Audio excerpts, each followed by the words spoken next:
ब्रेकनंतर आपल्या सर्वांचं पुन्हा एकदा स्वागत। वक्रतुंड आणि एकदंत नावांचा अर्थ काय जाणून घेऊया या व्याख्याते श्रीराम पुरोहित यांच्याकडून।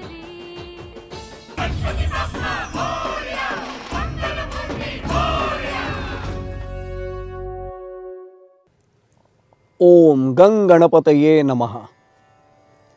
गणरायांचं वर्णन करणारा एक श्लोक आपण लहानपणापासून ऐकलेला आहे। लहानपणापासून आपण तो म्हणतही आलेलो आहोत। वक्रतुंड महाकाय कोटी सूर्य समप्रभ निर्विघ्नं कुरु मे देव सर्व कार्येषु सर्वदा।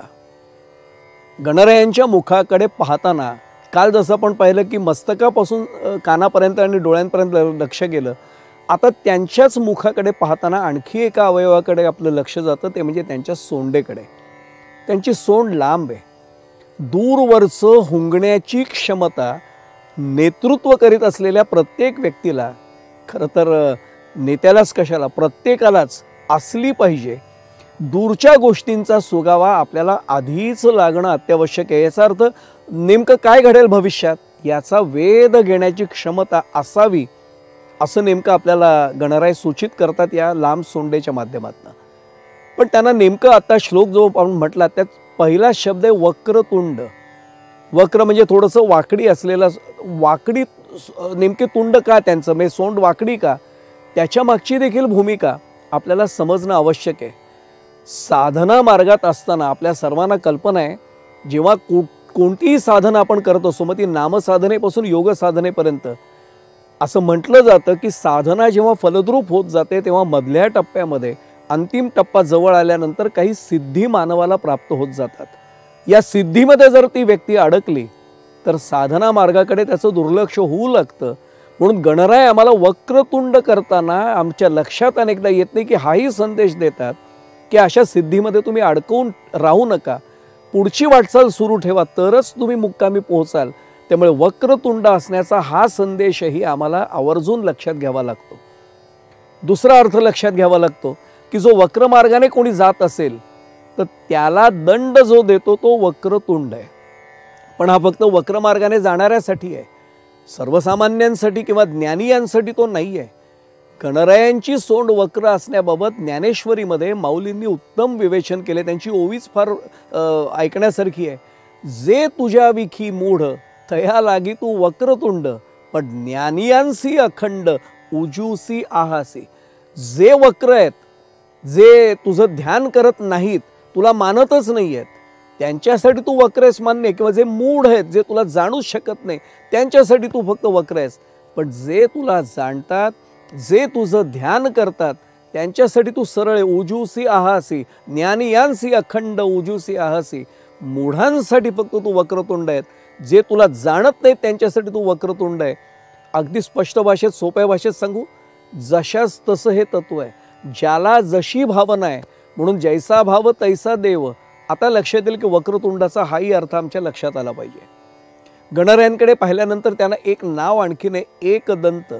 कारण दोन जे त्याचे सुळे आहेत हत्तीच्या मुखामधले, त्यातला एक अर्धा आहे आणि एक सुळा मात्र पूर्ण आहे, म्हणून त्याला एकदंत म्हटलं जातं। पण यापैकी या दोन सुळ्यांचा नेमका अर्थ काय याचा आम्ही कधी विचार केलाय का? आचार्य पांडुरंग शास्त्री आठवले असं म्हणतात की यातला पूर्ण सोळा हा श्रद्धेचा निदर्शक आहे आणि जो अर्धा सोळा आहे तो बुद्धीचा निदर्शक आहे। वरवर विचार करणाऱ्याला वाटेल कमाल आहे, बुद्धी तर अत्यावश्यक आहे, म्हणजे खरं पूर्ण सोळा बुद्धीचा निदर्शक असायला हवा। पण आचार्य पांडुरंग शास्त्री आठवले म्हणजे दादा असं म्हणायचे की नाही, पूर्ण सोळा जो आहे तो श्रद्धेचा आणि अर्धा सोळा बुद्धीचा आहे। का? बुद्धी तर आवश्यकच आहे, किंबहुना गणराज ही स्वतःच बुद्धिदाता देवता आहे, बुद्धीची देवता आहे। पण श्रद्धा नसलेली बुद्धी पूर्णपणे निरुपयोगी आहे, ती निरर्थक देखील, हे लक्षात घ्यावं लागतं। इंग्रजी भाषेत एक छान उदाहरण आहे, it's not the gun that fights but the hand behind it, and it's not the hand that fights but the heart behind it. म्हणजे आपल्याला असं वाटतं की बंदुकीच्या ट्रिगरवर मी हात ठेवलाय, बंदूक लढते का? नाही, मी जर हातच ठेवला नाही आणि बंदुकीचा ट्रिगर जर मी प्रेस केला नाही तर बंदुकीतनं गोळी नाही सुटणार आहे। त्यामुळे बंदूक लढत नाही आहे, त्याच्या बंदुकीच्या ट्रिगरवर मी जो हात ठेवलाय, ते बोट ठेवले, ते लढणार आहे। आणि हात तरी कुठे डळमळीत न राहावा यासाठी माझं हृदय मजबूत असलं पाहिजे, माझी श्रद्धा मजबूत असली पाहिजे। कविवर्य मंगेश पाडगावकर सर्वांनाच माहिती आहेत, कविवर्य मंगेश पाडगावकर 4 ओळी छान लिहून गेलेत। श्रद्धाच पांगळ्यांच्या पायात त्राण आहे, श्रद्धाच आंधळ्यांच्या डोळ्यात प्राण आहे, ज्याच्या ओरी न श्रद्धा त्याला पहाट नाही, हृदयात देव आहे कोणी अनाथ नाही.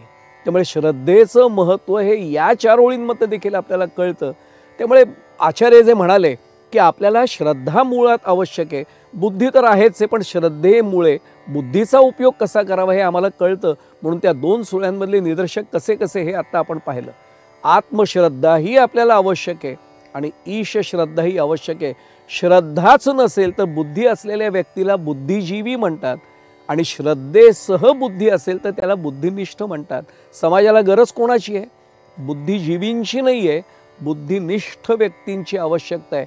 बुद्धीचा उपयोग नेमका कसा करावा हे जर आम्हाला समजत नसेल तर अणुऊर्जेचा उपयोग अणुबॉम्ब बनवण्यासाठी करायचा का वीज निर्मितीसाठी करायचा याचा विवेक आम्हाला कळणार नाही.